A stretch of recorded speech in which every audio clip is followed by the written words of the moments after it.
Buonasera da Luigi Falqui con le immagini a cura di Leonardo Fideli. Siamo al comunale di Santa Maria Coghinas per raccontarvi la sesta giornata del girone B di promozione e Coghinas Lanteri Sassari adesso sente che è il momento di tenere più alti tutti, sente che è il momento di trovarlo questo gol. Nuovo cross di testa Radovanovic, Seu l'ha toccata Niedu, è allontanato con un pugno, ha rischiato la Lanteri. Olmetto ancora verso Radovanovic col petto, poi col mancino, salvataggio di Zichi, calcio d'angolo. Nuovo duello lì, marcatura con Ligios, stavolta incontro anche Mura. Ora il cross teso, interessante, ci mette il pugno Perez. Tra l'altro anche Ligios ha già segnato quest'anno Radovanovic 3 volte. Due insomma colossi fisici, proprio Radovanovic 1-2 con Mateucci, Murato, Virdis, calcia anche lui Murato. È andato vicino, ma solo vicino al gol dell'1-0. Ci prova ancora con questa rimessa. Mateucci sbuca. Vuole arrivare il cross di prima, palla alta in zona Seu che stacca, diventa una sponda per Val che liscia. Arriva Mateucci. È tutto buono. È il gol del Coghinas che si porta avanti al 31esimo col suo numero 10. Secondo gol consecutivo dopo quello contro lo Vodda. Questo porta in vantaggio gli uomini di Conciu, che l'unico ammonito fino a qui. Adesso prova ad andare lungo in area, in zona Ruzzu non trovato, arriva Mura che va di prima intenzione, Perez non benissimo, arriva Ruzzu, può rimetterla in mezzo, male, regalo a Carruccio, anche lui non perfetto, e Fiorentino a metterci la pezza per non rischiare, a metterla al lato lungo verso Sini, attraverso la seconda palla non porta risultato, forse è meglio cercare qualcos'altro. Questo è un buon pallone.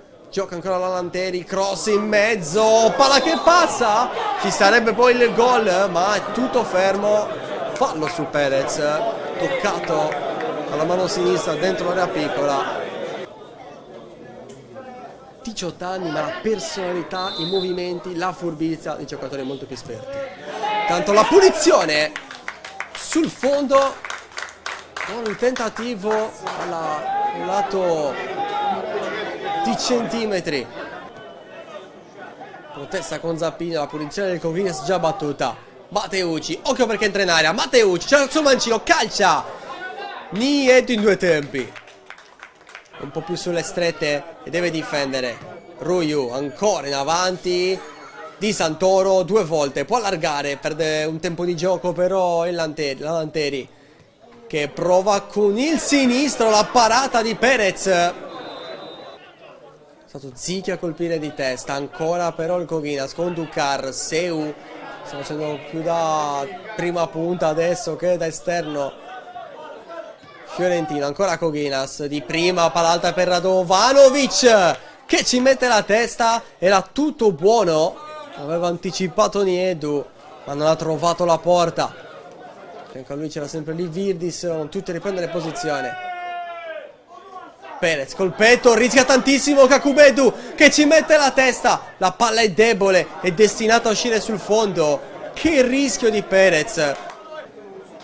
Però intanto c'è questa punizione, sono in 4 in barriera, è arrivato il fischio. Palla che si abbassa, ma non abbastanza. Colpo di testa. Tugulu. Palla direttamente nella di rigore per Mura, resta lì, Kubedu non riesce a colpire, poi Ligios allontana al lato, pallone vagante, però l'esperienza al servizio della squadra, un ottimo lavoro il suo anche in queste situazioni. Ora il cross interessante per Ducar, la sponda, palla che resta lì, ancora Ducar in avanti, Ducar, buono il controllo, guarda l'inserimento di Seu che può calciare, prova invece a mettere in mezzo, deviazione angolo. C'è Seu in prima punta, Ducar, passa Ducar, occhio Ducar, e guarda anche la porta, ce l'ha sul mancino, Ducar l'ha incrociata e ha chiuso i conti. Il Coghinas è avanti 2-0 allo scoccare dei 45 minuti e il gol del KO e l'ha firmato Lamin Ducar. E poi mettere pulizia a Val, il solito Val. Vabbè, finita qui. Ha fischiato 3 volte Lorenzo Zappino, ha vinto 2-0 il Coghinas.